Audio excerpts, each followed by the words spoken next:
Hello everyone and welcome to Mountain Lake Journal. I'm Thom Halleck. We're at Trinity Park in Plattsburgh, which, being in the heart of the downtown, is often where groups will gather for demonstrations and rallies. We are a new organization. Our mission is to create a safe space and environment for LGBTQ youth, young adults, and so our goal is to actually at some point create a pride center here in the Adirondack North Country. The gathering in the park earlier this month was in support of the LGBTQ community and what's believed to be the first Pride March through downtown Plattsburgh. With a national conversation and focus in recent months on civil rights for transgender people, many activists say in the North Country, there's still a long ways to go.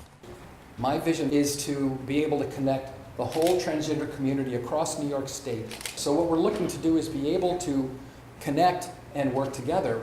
Earlier this summer, family members, health professionals, and activists, including Julie Gray Owens, who led the discussion, gathered for a town hall meeting in Plattsburgh to talk about the needs and issues facing the North Country's transgender and gender nonconforming communities.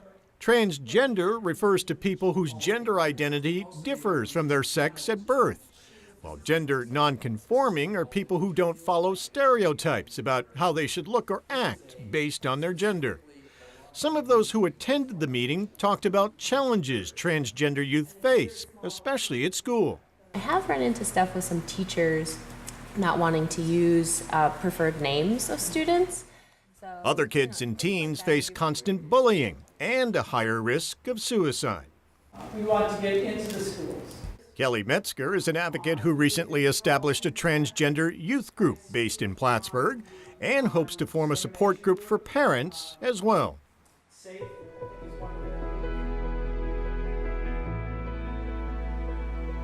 And Kelly Metzgar is a transgender and LGBTQ rights advocate who lives in Saranac Lake. Welcome, nice to have you here. Thank you. So this was the first ever Pride Parade in Plattsburgh. As far as we know, we are not aware of any other Pride Parade in the Adirondack North Country or in the city of Plattsburgh. For many years, the LGBTQ community has traveled across the lake to Burlington for the Burlington Pride Festival. Yes. And I think that's where the idea was born, was we should have a Pride Parade. I thought this was certainly the right time to put a parade together and celebrate LGBTQ diversity here in the North Country, and everything just sort of really gelled over the summer, and we were able to do it. At the same time you held the first parade, you're also forming a new group, a new alliance in the greater Plattsburgh area in the Tri-Lakes region. What do you hope it's going to do? The Adirondack North Country Gender Alliance. As I've gone around the state, and I do travel, and so if we take a line from Buffalo, Rochester, Syracuse, Albany, Oneonta, Binghamton, down into the city, there are LGBTQ centers in all of our major cities. But look at that line that I just drew.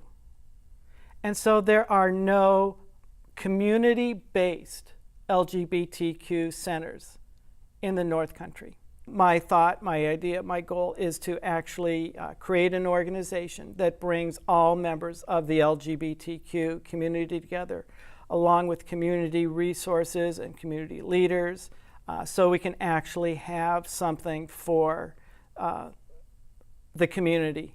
So a Pride Center. A Pride Center, that is my goal, long term. We have to have something here in the North Country to provide those services and those resources, because the people are here, and we have to tell people it's okay to come out. It's okay to be yourself. This is a safe and welcoming place. And at least in a Pride Center, that would be the goal. Right now, are there just no resources available here for the LGBTQ community? If you are lesbian, gay, or bi, you already identify in your gender identity. So for a gay man or a lesbian woman, they would get their healthcare needs done by their normal, regular doctor. Here in the transgender community, we are actually changing our genders. So there were no healthcare providers here at all in the North Country. And so as I was looking for medical services or a doctor who could take on my particular needs, no doctor here would even take me on. We don't treat people like you. We don't treat transgendered people. One doctor, their staff actually told me that. Well, you know, you can try Burlington. Have you looked in Watertown? Have you tried Albany? Surely there's someone in Albany. We can't drive 3.5, 4 hours, depending on where you live in the North Country, for those services. So I worked with Adirondack Health and spoke with Chandler Ralph. And so she was very concerned and very compassionate. And so she found a doctor for us who would take on our healthcare needs.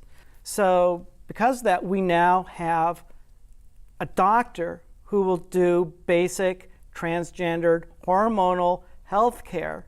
And she has been a wonderful doctor, and she's been doing this for the last 2 years. You work as a transgender rights advocate, Yes. speaking at events and Yes. public gatherings, actually across the country, but also here in the region, to raise awareness about transgender issues. Here in the North Country, are you hearing from transgender people, from the parents of transgender children and teenagers, from teachers, school administrators? Are you hearing from them about transgender issues? Yes, and a lot of teachers are not certain as to how to deal with the trans issue. School districts around the region are looking for guidance. In July of 2015, the New York State Department of Education actually issued guidelines on transgender and gender nonconforming students in the schools. So there's a lot of education that needs to be done for the administration, for the teachers themselves. So this is all fairly new. And so what I hear all the time is, this is so needed. And so we do have support groups for youth and young adult. And when we have parents bring their child to the support groups, they are just so thankful that we're there to help.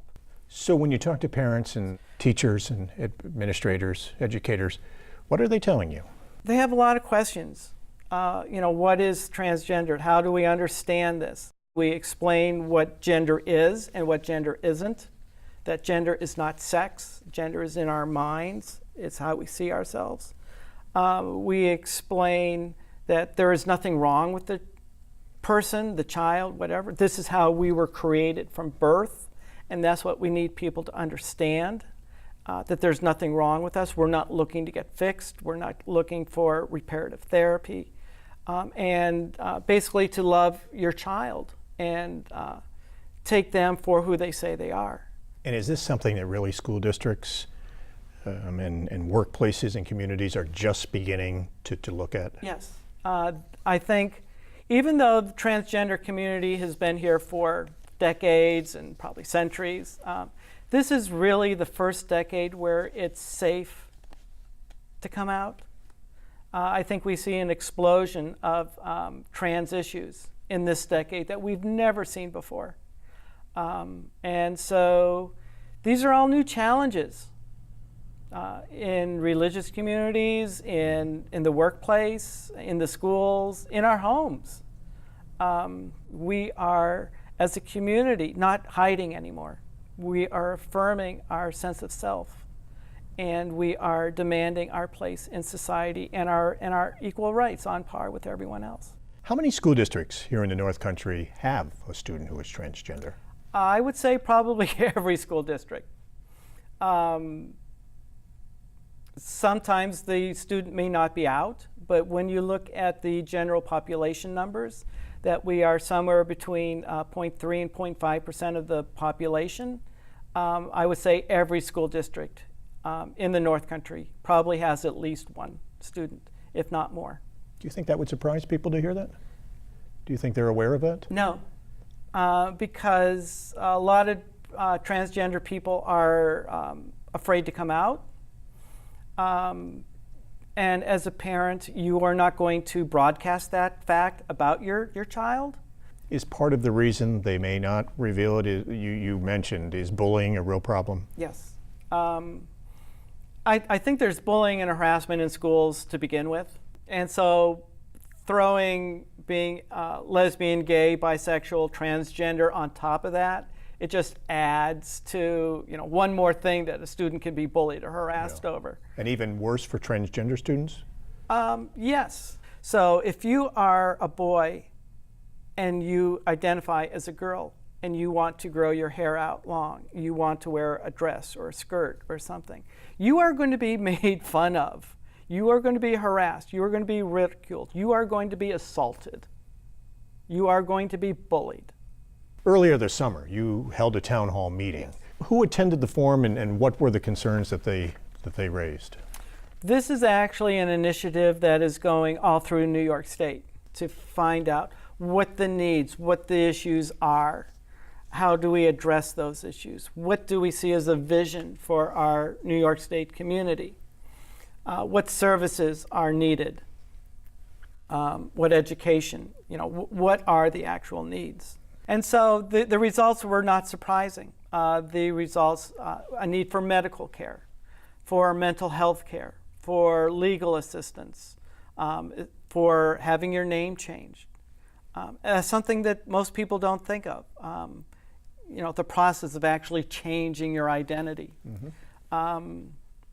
How do we help homeless youth who are thrown out of their homes by their parents because their parents and family can't deal with the fact that they're transgender? And so part of our goal is to take these needs, these issues, to the New York State legislature. Because here in New York State, we still do not have legislatively rights and protections. How do you hope that the Gender Alliance and the Pride Center will be able to address those issues? We hope to be able to create resources for people in the community, and if we can't provide them ourselves, we want to be able to refer out to other supporting organizations.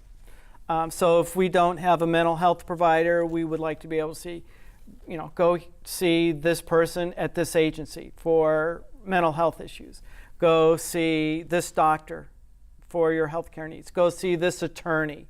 Ultimately, it would be nice if we could have counselors in-house, if we could provide maybe some very basic medical care. Those are our long-term goals, is to actually be a place where people could come and these services could be provided. Kelly Metzgar, thank you very much for taking the time to be with us. Thank you so much for having me.